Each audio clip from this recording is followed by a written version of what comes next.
할렐루야. 오늘도 말씀으로 주님과 동행하고 계신 여러분을 주님의 이름으로 축복합니다. 함께 보실 말씀은 미가 1장에서 5장이 되겠습니다. 1장 1절을 보면 유다의 왕들 요담과 아하스와 히스기야 시대에 모레셋 사람 미가에 임한 여호와의 말씀이라 곧 사마리아와 예루살렘에 관한 묵시라 이렇게 기록되어 있습니다. 미가는 이사야와 활동 시기가 같고 북이스라엘과 남유다에 대해 하나님의 경고의 말씀을 전하는 것입니다.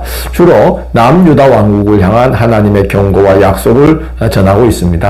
1장은 하나님의 심판이 북이스라엘로부터 시작하여 남유다에까지 미칠 것을 경고합니다.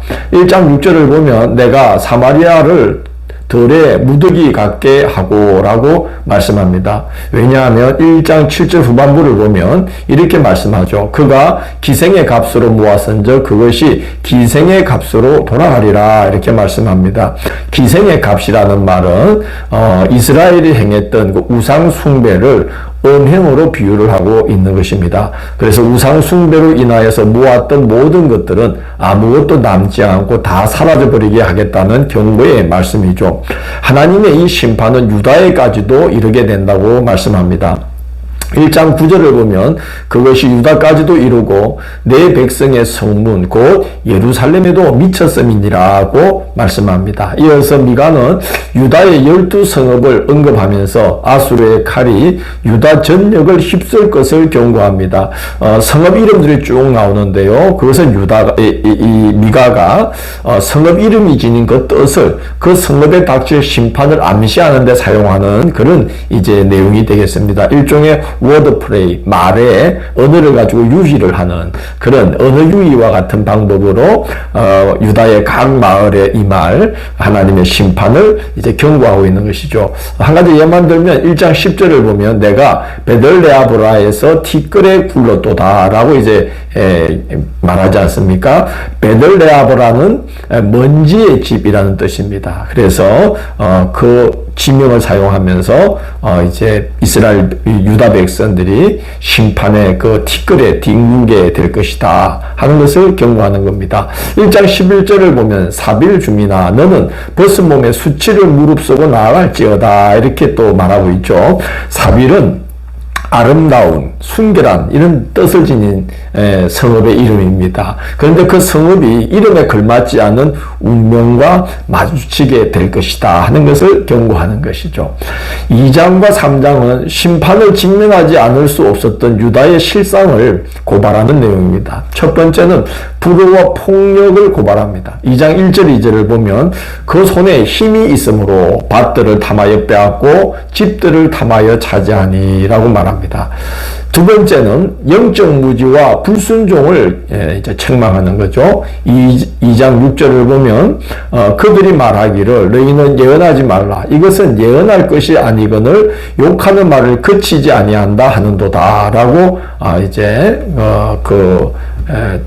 고발을 하고 있고 2장 11절 보면 사람이 만일 허망하게 행하며 거짓말로 이르기를 내가 포도주와 독주에 대하여 예언하리라 할 것 같으면 그 사람이 이 백성의 선지자가 되리로다 라고 책망하고 있습니다. 이것은 뭐냐 하면 참 선지자들의 경고를 듣기 싫어하다 보니까 나중에는 참 선지자와 거짓 선지자를 분별할 능력을 잃어버려서 그냥 독주나 포도주에 대해서 예언한다 하면 무슨 일인가 하고 호기심을 가지고 그 사람이 마치 선지자인 것처럼 귀담아 듣는 그런 참 영적으로 무지한 지경까지 가게 되었다는 것을 말하고 있습니다. 세 번째는 통치자들의 악행을 고발하죠. 3장 3절을 보면 백성들의 가죽을 벗겨 뼈에서 살을 발라내어 먹고 뼈를 꺾어 냄비와 솥에 넣어 다지는 그런 이제 모습으로 백성들을 착취하고 있다. 이렇게 통치자들의 악행을 고발하고 있습니다. 네 번째는 영적 지도자들마저도 타락했음을 고발합니다. 3장 11절을 보면 제사장은 싹을 위해 교훈하고 선지자는 돈을 위해 적을 친다 라고 책망합니다. 그러면서 여호와께서 우리 가운데 계시니 재앙이 없으리라 하면서 백성들이 듣기 좋은 말이나 하면서 백성들에게서 돈이나 취하고 인기나 얻고자 하는 이런 이제 영적 지도자들의 타락을 고발하고 있습니다. 4장과 5장은 그럼에도 불구하고 하나님께서 구원과 회복을 준비하고 계신다는 희망의 메시지도 전하고 있습니다. 첫 번째는 이방인들도 하나님을 섬기게 하겠다, 그렇게 말씀합니다. 예루살렘을 약탈하러 왔던 자들이었는데 그 이방인들이 장차 하나님을 사모하는 자들로 변화될 것이라는 거죠. 4장 2절 보면 곧 많은 이방 사람들이 감히 이르기를 오라 우리가 여호와의 산에 올라 하나님의 전에 이르자 그가 그의 도를 가지고 우리에게 가르치실 것이니라 우리가 그의 길로 행하리라 하리니라고 앞날에 참 복된 일을 예고하고 있습니다.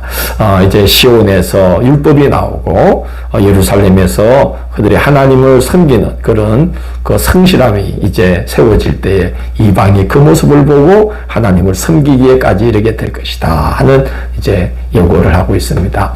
두 번째는 전쟁을 거치고 평화를 이루게 될 거라는 겁니다. 4장 3절 보면 참 아름다운 그런 비전을 말씀하고 있죠. 우리가 그 칼을 쳐서 보석을 만들고 창을 쳐서 낫을 만들 것이며 이 나라와 저 나라가 다시는 칼을 들고 서로 치지 아니하며 다시는 전쟁을 연습하지 아니하고 그렇게 말씀합니다. 전쟁을 거치고 평화를 이루게 만들어 주신다는 거죠. 세 번째는 회복을 시켜 주신다고 말씀합니다. 4장 10절 후반부를 보면 또 바벨론까지 이르러 거기서 구원을 얻으리니 여호와께서 거기서 너를 네 원수들의 손에서 속량하여 내시리라 그렇게 말씀합니다. 네 번째는 메시아를 보내주신다는 거예요. 5장 2절을 보면 베들레헴 에브라다야 너는 유다 족속 중에 작을지라도 이스라엘을 다스릴 자가 내게로 나올 것이라 그의 근본은 상고의 영원에 있느니라 라고 이제 말씀합니다. 메시아를 보낼 거라는 거죠. 그가 와서 이제 5장 3절을 보면 남은 자들을 불러 모을 것이고 5장 4절을 보면 여호와의 능력과 그의 이름의 위엄을 의지하고 다스릴 것이고 5장 5절을 보면 이 사람은 평강이 될 것이다 라고 말씀하고 있고 5장 6절을 보면 약탈자들에게서 그가 건져주실 것이다. 5장 7절 8절 보면은 남은 자들을 그가 불러 모아 강하게 하신다.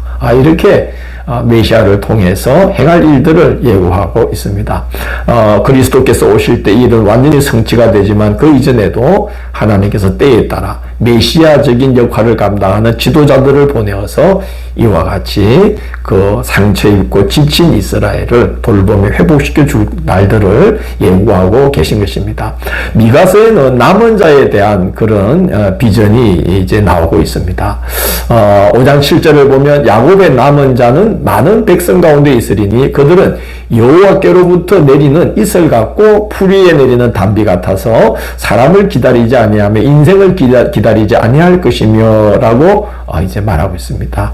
오직 하나님만을 의지하는 하나님께 남은 자들, 하나님께 속한 자들을 통해서 하나님은 두 가지 일을 행하실 것인데 첫째는 모든 열국에게 이슬과 단비 같은 축복과 하나님의 구원이 임하게 할 것이고 또한 반대로 인생을 기대하고 있는 열국에게는 젊은 사자처럼 하나님의 심판을 이행하게 하심으로써 그 땅에서 세상 가운데 우상 숭배가 완전히 사라지게 할 것이다 라고 말씀을 합니다. 메시아적인 인물을 보내시고 또 하나님께 남아있는 자들, 하나님께 속한 자들을 통해서 이 세상을 하나님께서 하나님의 나라로 세워가실 것이라는 그 원대한 비전을 말씀하고 있는 것입니다. 세상과 인생을 의지하는 자들이 아니라 하나님을 의지하는 하나님께 속한 자들이 되어서 우리도 하나님의 손에 유익하고 복되고 유능하게 쓰임받는 자들로 세워져야만 하겠습니다. 내일 9월 28일 화요일은 미가 6장에서 7장, 나훔 1장에서 3장을 화 있을진저 피의 성이여 라는 제목으로 살펴보도록 하겠습니다. 오늘도 함께 해주셔서 감사합니다. 주님, 저희들의 삶이 하나님의 손에 붙들려 귀하고 복되게 쓰임받게 인도하여 주시고 오늘 미가를 통해서 주님이 말씀함과 같이 하나님께 속한 자들, 하나님께 남아있는 자들, 세상과 사람을 기대하거나 의지하기보다는 하나님께 기대를 걸고 하나님을 의지하는 그런 자들로 저희들이 세워져서 하나님의 손에 유익하고 유능하고 복되게 쓰임받는 우리의 남은 생이 되도록 인도하여 주옵소서. 예수님 이름으로 기도드립니다. 아멘.